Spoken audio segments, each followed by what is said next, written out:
أعوذ بالله من الشيطان الرجيم بسم الله الرحمن الرحيم ثم الصلاة والسلام على أشرف خلق الله محمد الفاتح لما أغلق والخاتم لما سبق ناصر الحق بالحق والهادي إلى صراطك المستقيم وعلى آله خضر المقدار العظيم. Dear brothers and sisters in Islam, c'est toujours votre frère Al-Hadi Bamel Djabi qui est en train de vous faire cette vidéo. Aujourd'hui, je voulais vraiment parler d'une situation par rapport à nos sœurs qui cherchent à se marier. Vous voyez, aujourd'hui, le mariage n'est pas du tout facile. Le mariage d'aujourd'hui, c'est beaucoup compliqué. Vous êtes une femme. Je ne parle pas des hommes d'abord, je parle des femmes. Vous êtes une femme. Vous avez arrivé à un certain niveau où il n'y a plus de retour. Vous n'avez plus 20 ans. Vous avez déjà dépassé le 25 ans. Vous rentrez maintenant dans les trentaines et vous êtes toujours bloqué quelque part. Maintenant, il y a plusieurs motivations, il y a plusieurs raisons qui font que souvent l'homme est bloqué. Écoutez bien ce que je vais vous dire. C'est juste ce que j'ai fait comme analyse. Vous voyez, il arrive que vous êtes une femme, vous êtes bien éduquée, vous suivez la voie islamique, vous n'avez pas envie de faire des péchés, vous vous contrôlez. Il peut arriver même que vous avez fait de longues études, mais toujours votre destin est suspendu aux mains de votre maman ou aux mains de votre papa. C'est-à-dire, c'est ta maman qui veut choisir pour toi. C'est ta maman qui veut prendre ton destin en main. Et lorsque vous vous présentez, vous lui présentez un monsieur qui s'appelle, quel que soit son nom, il dit non, ce monsieur, il n'est pas bien pour toi.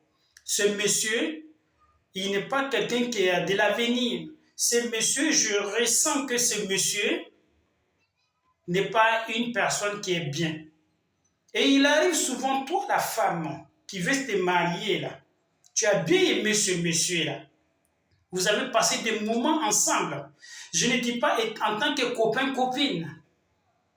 Mais lorsque vous présentez quelqu'un à votre maman ou à votre mère, elle est toujours opposée. Quelle que soit la personne. Vous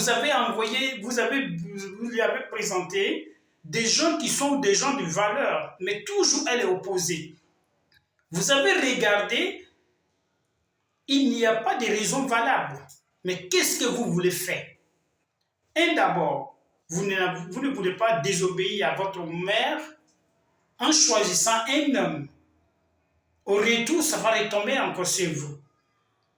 Vous avez aussi peur de la colère de Allah pour dire de ne pas désobéir à ses parents. Mais la maman que Dieu t'a donnée, c'est une mère qui ne veut même pas d'abord ton bonheur. Pourquoi je dis elle ne veut pas d'abord ton bonheur? Vous savez, remarquez très très bien, une mère ou bien une maman qui a eu au moins 5 enfants. Vous êtes tous des filles et garçons. Il y a beaucoup de mères de nos jours, ils ont leur préférence. Si sa préférence est Hawa, tout ce que Hawa va faire, que ça soit bien ou mal, c'est bienvenu. Mais toi qui n'es pas sa préférence, quel que soit ce que vous allez faire, la mère est toujours en moitié à vous. Donc c'est très très grave. Les mamans d'aujourd'hui ont changé. Les mamans d'aujourd'hui, la plupart des mamans d'aujourd'hui ne suivent que leur intérêt. Et aujourd'hui, ça trouve que nos sœurs sont bloquées quelque part. Souvent, quand tu dis à ta fille, je n'aimerais pas que tu maries cette personne, il faut lui dire tes raisons. Pourquoi tu ne veux pas que la personne se marie? Si tu ne veux pas que ton fils se marie à une personne, à une femme ou à telle personne, essaye de dire pourquoi vous ne voulez pas. Mais ils n'avancent en aucune raison pour dire que non, voici pourquoi je ne veux pas que tu te maries. Et ça fait que beaucoup de filles aujourd'hui sont à la maison. Et il y a des mères qui préfèrent que sa fille reste chez elle à la maison pour l'aider à faire des travaux ménagers. Et vers la fin, la fille, elle a rejeté tout ce qui était bien et aujourd'hui, elle est à la recherche de ce qu'il a rejeté. Personne ne vient autour d'elle. Et c'est la même maman qui va se lever demain pour dire « Ah non, fais tout possible, tu vas chercher ton foyer. Ici, ce n'est pas chez toi. Tu es une fille, tu commences à prendre de l'âge. » Et ce qui est plus grave dans toute cette histoire-là, les gens ne voient pas la souffrance dans laquelle tu es. Quand tu es une femme arrivée à un certain âge, tu n'es pas mariée, tu es chez tes parents, et d'abord, tu deviens la personne la plus contrôlée de la famille. Tu ne peux pas causer avec quelqu'un de dehors. Personne n'a le droit de venir te rendre visite. Tu ne dois pas sortir à n'importe quelle heure. Tu dois dire où tu es. C'est-à-dire tu es contrôlé de A à Z. Pourtant, souvent, ce n'est pas de ta faute.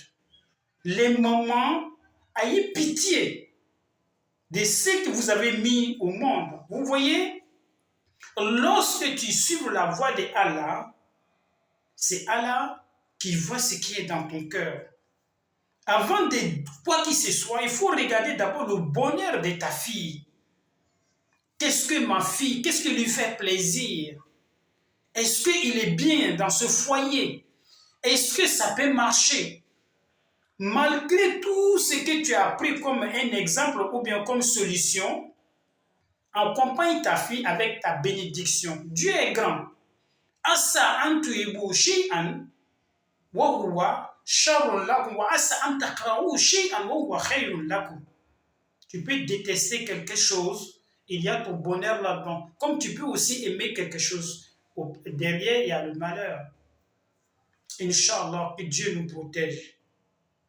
Aujourd'hui, la vie est devenue un jeu d'intérêt. Aujourd'hui, on ne fait que voir ce que nous-mêmes nous voulons, mais nous oublions aussi le sentiment de nos prochains. Ta fille, c'est toi qui l'as mis au monde, c'est vrai.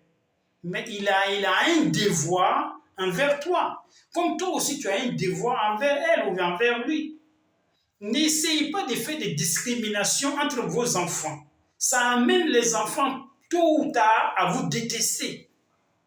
Il y a des gens aujourd'hui, ils sont avec leurs parents, ils n'ont même pas de sentiments pour les parents.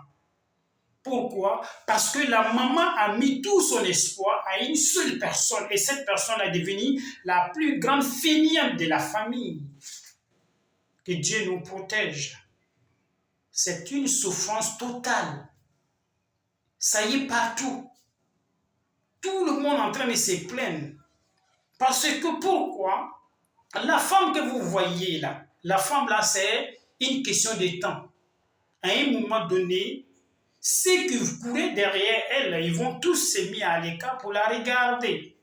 Et à ce moment, toi, si quelqu'un marie ta fille, la personne t'a rendu service. La personne a sauvé ton honneur. Imaginons aujourd'hui que ta fille fait des enfants au dehors, qui n'est pas mariée, pas dans le foyer. Et puis il ramène ses enfants là chez toi à la maison. Vous voyez la déception? Vous voyez les critiques? Donc maintenant, essayons toujours de penser aussi au bonheur de nos enfants. On ne doit pas être hypocrite. On ne doit pas vraiment analyser, c'est-à-dire prendre sa vie ou l'exemple de votre vie à conjuguer la vie de l'autre. Il est différent de toi. Il peut, tu sais, c'est toi qui l'as mis au monde.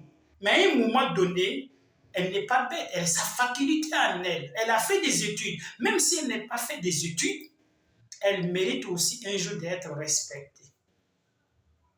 On doit respecter nos enfants, comme nos enfants aussi doivent nous respecter. Que Dieu nous guide, que Dieu nous donne une bonne compréhension. Assalamu alaikum wa rahmatullahi ta'ala wa barakatuh.